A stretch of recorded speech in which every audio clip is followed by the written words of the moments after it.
Го следите неделното интервју на Слободна Европа. Гостина Радмила Шекеринска, пратеник на Социјалдемократскиот сојуз и претседател на Националниот совет за евроинтеграции. Како претседател на Националниот совет за евроинтеграции, како го оценувате нашето напредување кон Европската унија? Кои се пречките што остануваат на тој пат и што понатаму? Жалам што мојата констатација е можеби уште по црна или по негативна. Мислам дека Македонија веќе прави 3 скок во место.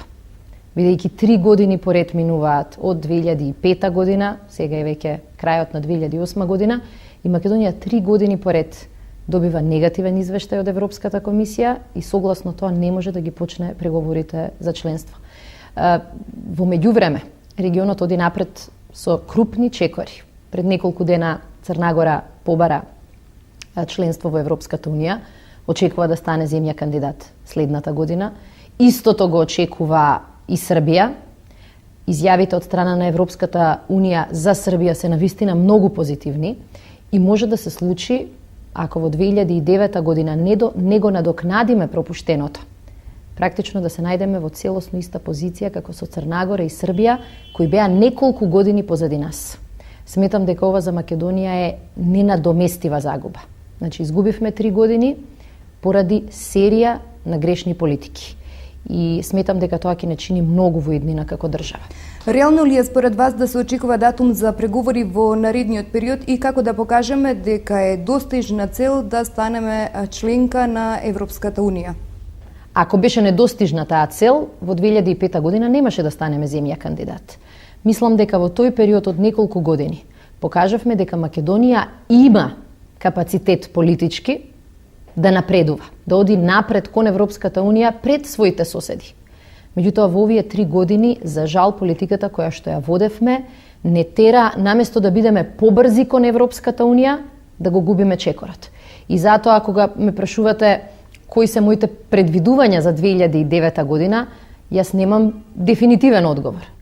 Значи, прво, власта мора да организира безпрекорни избори. Ако изборите во март 2009 година имаат макар мала сенка врз нив, тоа ќе значи крај на нашите европски и евроатлански амбиции. И заради тоа сметам дека одговорноста пред власта е огромна. Како што во 2008 година направија грешка кога се одлучија на предвремени избори. Тие добија 4 години нов мандат, меѓутоа Македонија изгуби и датум за преговори, а можеби ќе гледаме во иднина и шанса побрзо да добиеме безвизен режим. Значи, поинаква политичка клима ни треба, клима во која собранието нема да биде гласачка машина, клима во која владата нема да биде рекламна агенција и уредник на сите телевизии, туку во држава во која што ќе се знае дека собранието усвојува закони, владата ги предлага, но институциите меѓусебно се почитуваат.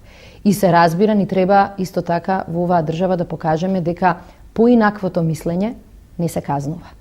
Ги гледате пораките кои овие денови стигаат од Европската унија, како да не пишуваат уште еден критериум, а тоа е дека мора да гарантираме дека медиумите имаат слободата на говор, дека граѓаните, опозицијата, експертите можат да го кажат своето мислење кое е различно од власта, без да се плашат дека ќе бидат казнети.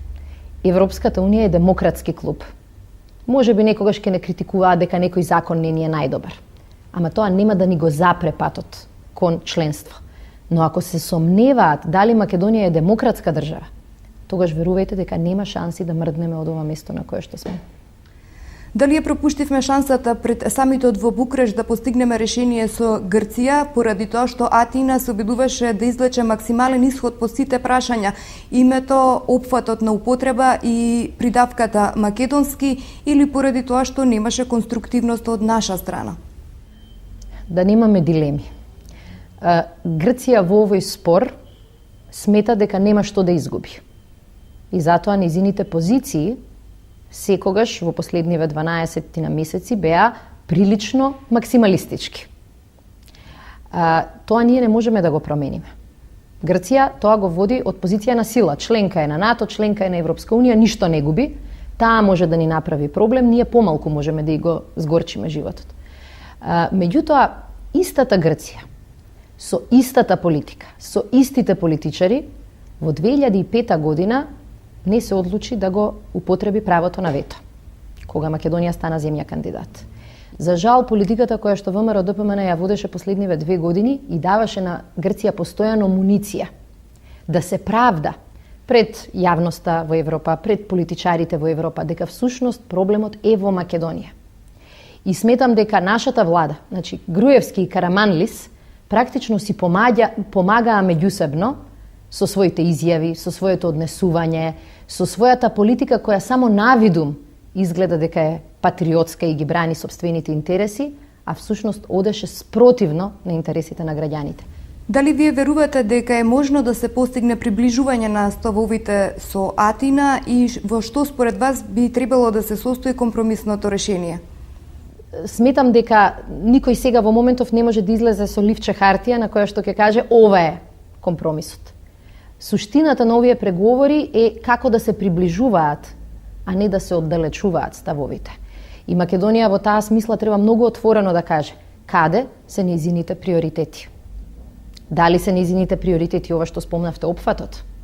Или е нејзиниот приоритет, што јас мислам дека е поважно, да се дефинира нашиот, особено нашиот јазик, кој што ја дефинира нашата посебност.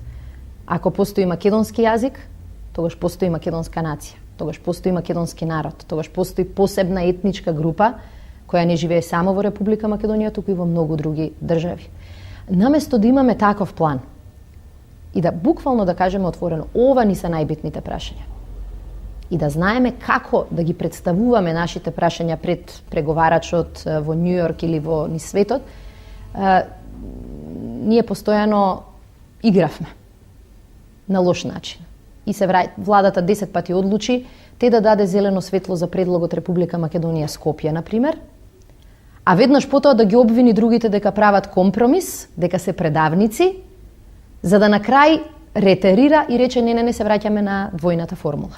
Како да се надмине оваа ситуација, што вие како опозиција предлагате? Прво, Македонија мора дома да си ги среди состојбите. Бидејќи Грција ја подобри својата преговарачка позиција на сметка на нашите домашни слабости. А во Македонија ќе се случат лоши избори, Грција ќе излезе пред своите партнери и ќе каже, видете, вие зборувате за членство во НАТО, тие не можат избори да спроведат. Кога се случи во Македонија тепачка во собранието, Грција и тоа го искористи. Кога во Македонија председателот и премиерот имаат никаква коабитација, кога ВМРО ДПМН најавува дека нема да дојде на обраќањето на председателот на државата, тоа Грција буквално го зема како кец на десетка и го искористува за да ја подобри својата позиција во преговорите. Тоа веќе едноставно не сме да ни се случува. Ако дома не оставиме простор за критика, тогаш и нашата преговарачка позиција со паметна политика, со преговори кои не се водат за дома, туку за победа на државата, мислам дека Македонија може да добие и подобар предлог. Неколку месеци пред локалните избори, најновите анкети не се најповолни за вас. Што ќе им понудите на граѓаните? Мислам дека ќе биде најсоодветно за понудата да говорат оние кои што ќе излезат пред граѓаните, како кандидати за градоначалници, како кандидати за советници, и кои што на граѓаните нема да им продаваат приказни, туку ќе им кажат многу конкретно што ќе направат за нивната општина, што ќе направат за нивната улица, како ќе им го подобрат секојдневниот живот конкретно. Ние како политичка партија се разбира дека ќе излеземе и како заедничка програма, со заедничка програма за локалните избори. Меѓутоа, мислам дека силата ќе треба да ја најдеме токму во вистински кандидати на вистински места.